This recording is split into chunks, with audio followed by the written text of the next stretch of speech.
where dozens have gathered to watch. Jose, what's going on there? Hey, Rosa. Well, right now, folks are making their way back in. Halftime has officially ended, and we're now into the second half of this very close contest between the Alabama Crimson Tide and the Clemson Tigers, this rematch for the national championship in college football. Now, as far as those fans are concerned, they're still a little bit on edge. Right now, it's looking like a pretty tight game, and they've been talking about what they're concerned about and what the strengths are that they should focus on each team as they go into this next half of the football game, especially considering Alabama's stout defense. They've mentioned that as they think the key to winning this football game, despite the fact that now they have a new offensive coordinator on the sideline with Lane Kiffin now fully committed to Florida Atlantic University and going ahead with that head coaching job. Right now, the hopes for Clemson fans are resting on Deshaun Watson right now, putting up a great performance. They're pretty much biting their nails to see if he can somehow will his team to beat Alabama as a revenge and a little bit of a redemption from last year's contest. So we're hoping to see how that plays out. And of course, we'll keep you updated with the latest here from this watch party at the Office Sports Bar and Grill and the latest from the post-game reaction with David Paul from Tampa. For now, we send it back to you in the studio, guys. All right, Jose, thank you very much for that live report. Now, both Alabama and Clemson fans have been in Tampa for days now. Today, fans had their own predictions as to who will win tonight. Roll Tide! Yep. Roll Tide! How many national championships has Alabama won? I was telling Bryce about it yesterday. He knows though. I'm not so sure, but probably 16, 12. I'm thinking 16. How much I saw, it was 1. What is your score prediction for Monday? Well, Alabama's gonna win, of course. Clemson 10 and Alabama 27. We're gonna be on TV.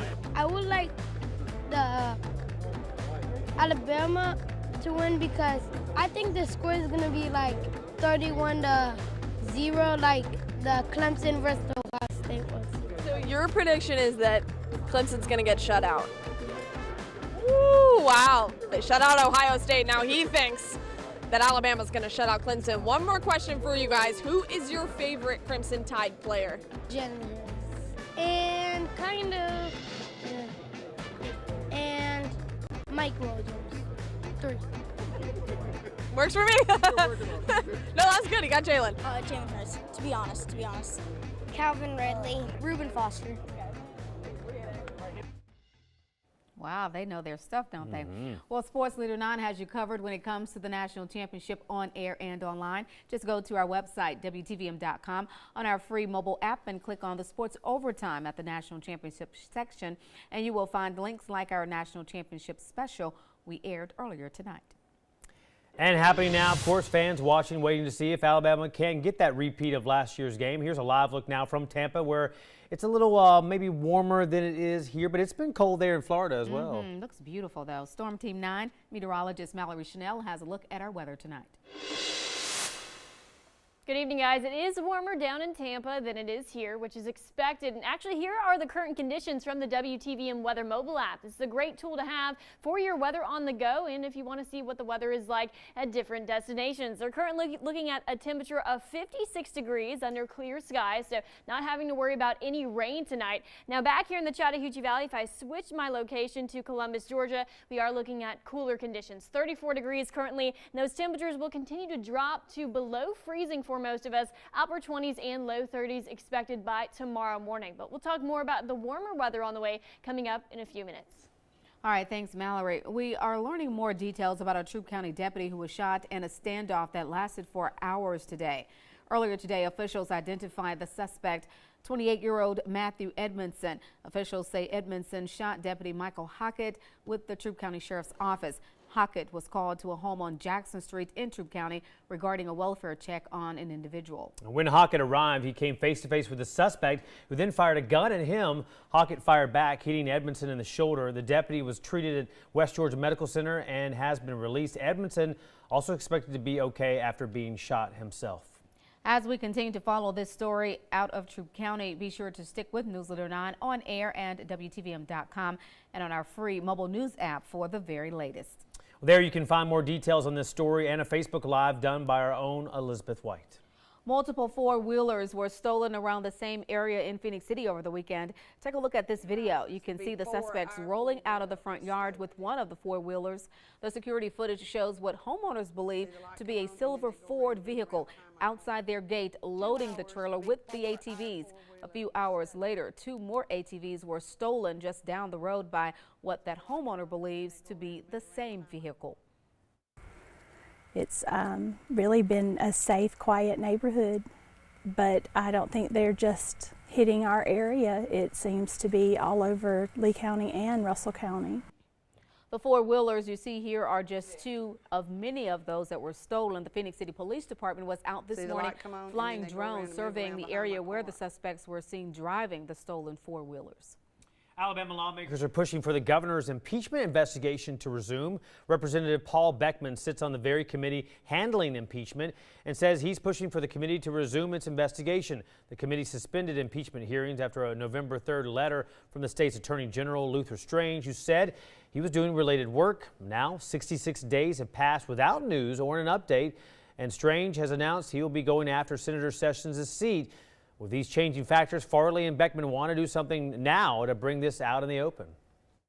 These are some of the issues that are out there that need to be resolved, and I think by us starting to back up, it's going to hold everybody's feet to the fire, so to speak. Farley and Beckman say they have a responsibility to finish this investigation, a task which has seen plenty of roadblocks so far. New stores are coming to LaGrange Mall, and that means new jobs. City leaders are announcing today that retailers Hobby Lobby and Dunham Sports will move into the mall. Dunham Sports will fill the old JCPenney vacancy. Now, that mall will add on a 55,000 square foot addition to house the Hobby Lobby. Mayor Jim Thornton says residents tend to shop outside LaGrange, but he wants to keep their money in the city. We have done a great job over the years of attracting new jobs and investment to our community. We have a lot of people who work in LaGrange, live in LaGrange, but they feel like they have to shop in other communities. And yes, we are hoping that some of this additional retail will create a critical mass so that other restaurants, other retailers will see there's something exciting happening in LaGrange. They'll want to come here and be a part of our community, and that will enable our citizens to shop locally, keep those dollars that they're earning here locally in our economy. A Firehouse Subs restaurant and an Aspen Dental will also be developed near the mall. And here's a look at our top stories from our WTVM News app. You'll pull it up and you'll see the top story there. Suspect arrested in Troup County as deputies were in a shoot-off standoff there with a gunman who was also hit by the officer. And also the CPD arrests business owner for stealing $44,000 worth of property, operating what they call the chop shop. And also police investigating after ATV theft caught on camera in Phoenix City. Be sure to download our free News WTVM app for the latest updates. A jury one step closer to making a decision as to whether convicted church shooter Dylan Roof will face the death penalty, when closing arguments could start in the sentencing phase of his trial. And the biggest game in college football taking place right now. Can Alabama pull off a win for the second year in a row? Or will Clemson take the title? Sports is next.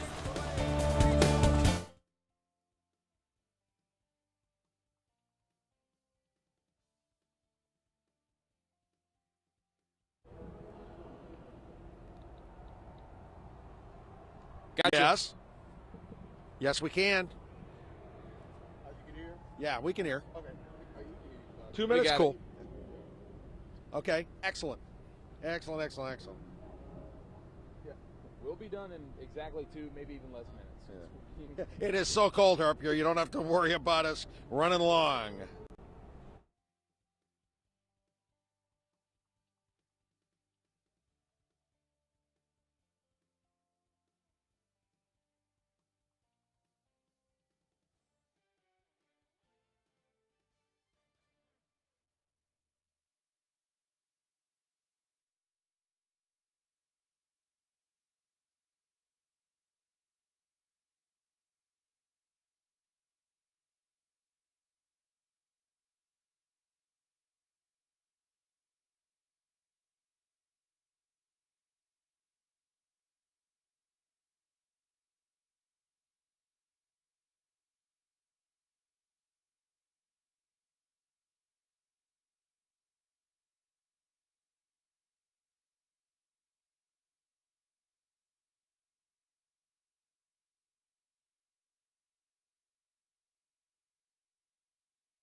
From your Storm Team 9 Alert Center, WTVM meteorologist Mallory Schnell.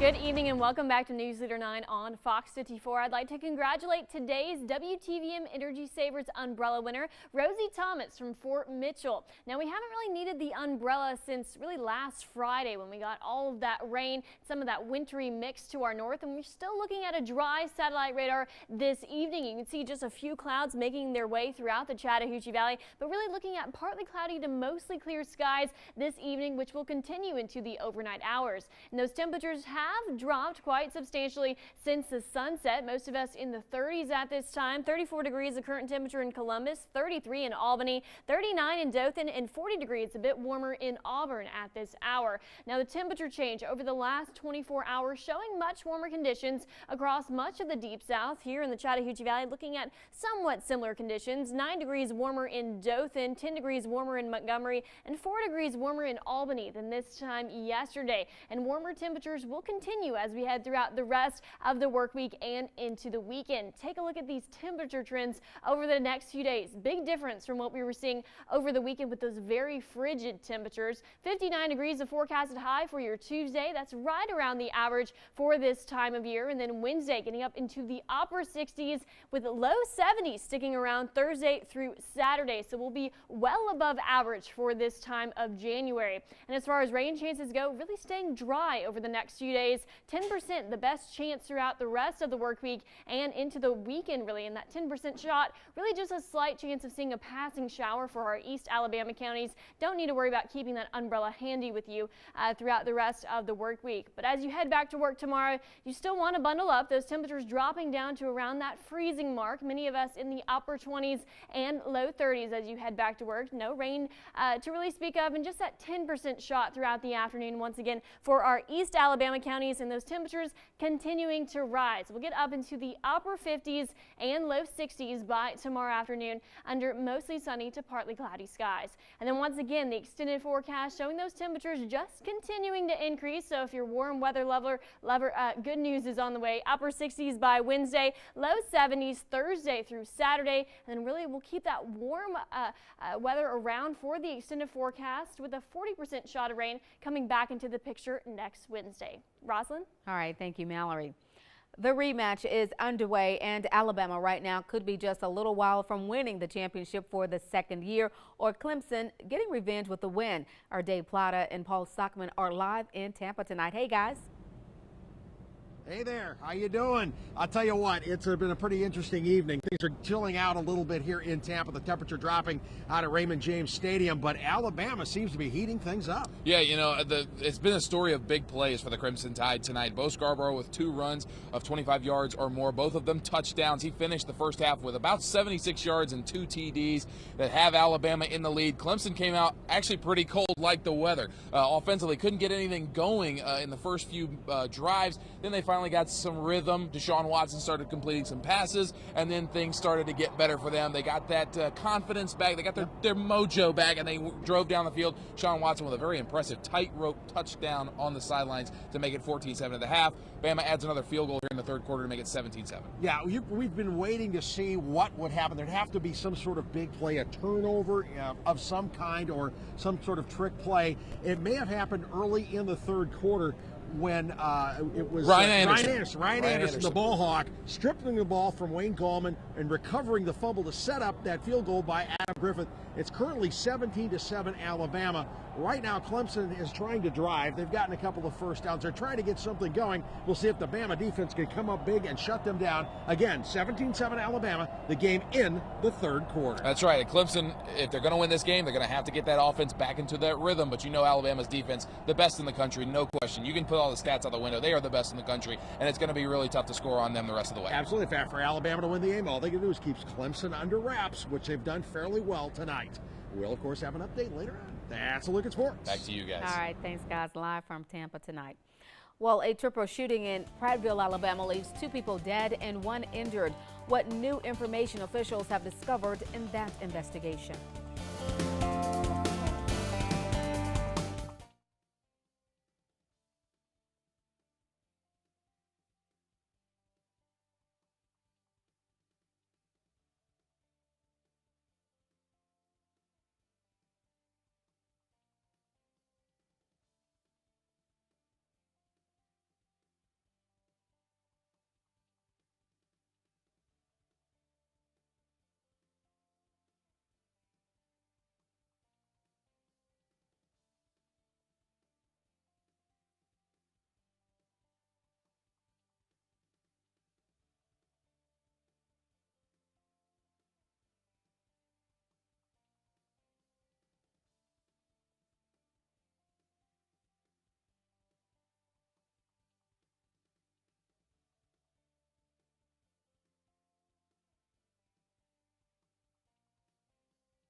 The Prattville Police Department has released the names of 3 people connected to a death investigation. Police say they are 44-year-old Elizabeth Russo and her husband, 50-year-old Timothy John. Officers were called to a home Sunday night regarding a domestic incident with shots fired. When they arrived, they found Russo's son, 24-year-old David Duramus, suffering from a gunshot wound to the leg. He was then taken to a local hospital with non-life-threatening injuries. A jury could start deliberating the fate of convicted Charleston church shooter Dylan Roof as early as tomorrow morning. Today, the prosecution and defense rested their cases after brief witness testimony this morning. Roof was found guilty in December of the shooting deaths of 9 church members at Mother Emanuel in 2015. Raycom's Karina Bolster has the latest on the case and what Roof doesn't want prosecutors saying. Closing arguments will begin at 9:30 tomorrow morning after a federal judge responds to several objections made during a charge conference this afternoon. In 2 motions filed by Roof, he cited several things he didn't want prosecutor Jay Richardson to talk about during closing arguments. 3 of the major points were Richardson using the word hate, describing Roof's demeanor in court, and talking about how vulnerable the victims were. This morning, we heard testimony from the family of Tywanza Sanders, the youngest shooting victim in the case. Felicia Sanders, his mother, was the final witness to take the stand. She was also the first witness during the guilt phase of this trial. Roof did not call any witnesses today and declined his right to testify during this phase of the trial. Based on the conversations during the charge conference this afternoon, it sounds like Roof will be giving a closing argument tomorrow. Outside the federal courthouse in downtown Charleston, I'm Karina Bolster for the Raycom News Network. It was a big night for one movie production in particular last night. What movie made history, bringing in the most awards for a single production ever at the Golden Globes?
The stars walked the red carpet at the Golden Globes last night to officially open the award season. The big winner of the night was La La Land, scoring 7 Golden Globes. This is the most for the one production ever at the award show. Viola Davis won Best Supporting Actress for her work in Fences on the small screen. News shows ruled. Atlanta won for Best Comedy Series and Best Actor for creator and star Donald Glover.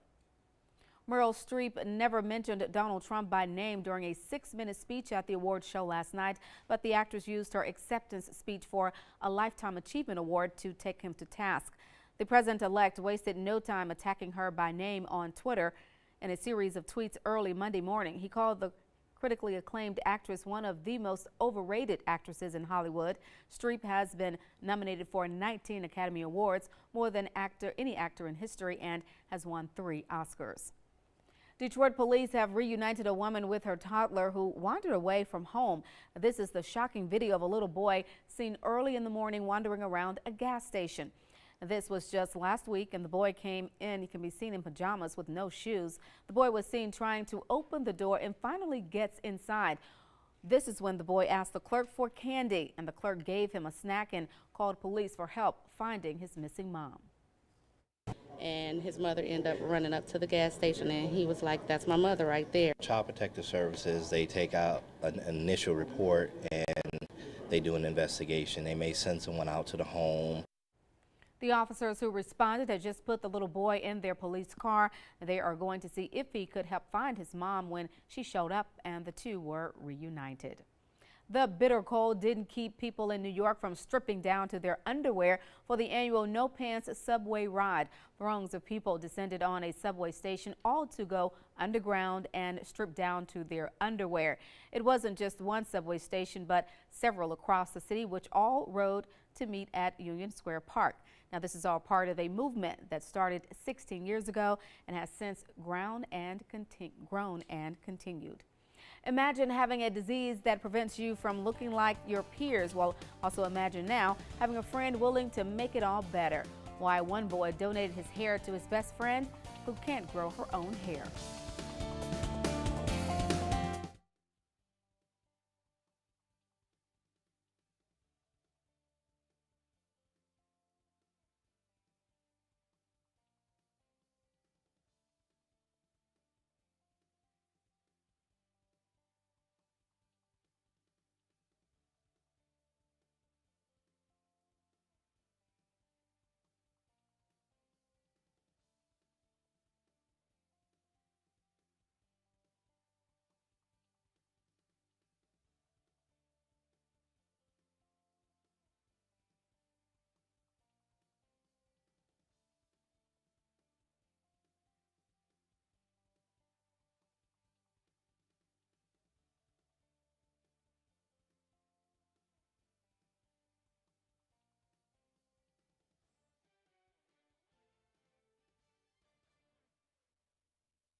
A Georgia boy donated 2 years' worth of his own hair to a friend in need. It was at Florida Mall, where the boy and his friend had their photos taken right before he went in for a haircut, 2 years in the making.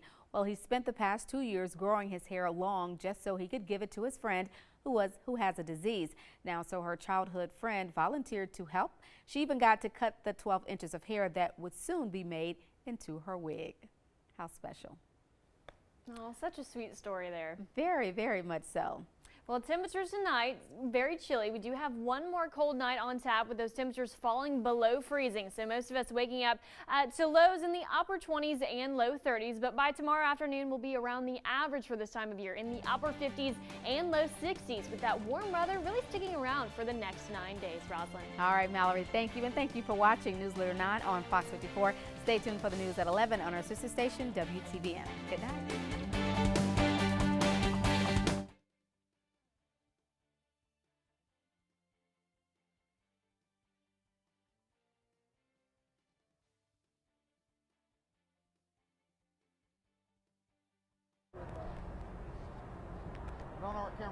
her first name, but there you go. It's going to be a good game. It's going over. Oh, bite your tongue. It's going to overtime. Jeez.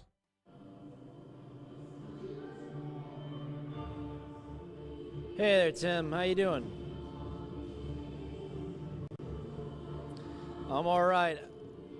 Well, have you been able to tell what's happened? Because I wish this weren't the case, man. This was horrible, just planning.